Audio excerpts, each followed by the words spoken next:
ओंकार परमानन्दम् क्रियते सुखसम्पदा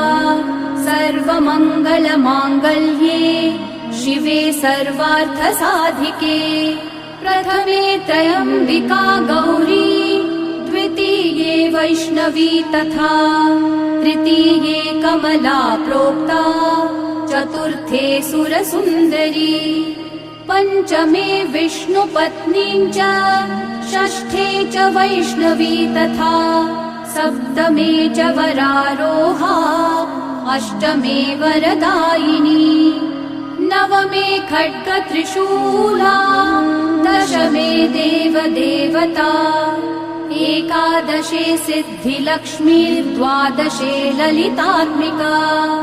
एतत् स्तोत्रम् पठन्तस्त्वाम् स्तुवन्ति भुवि मानवाः सर्वो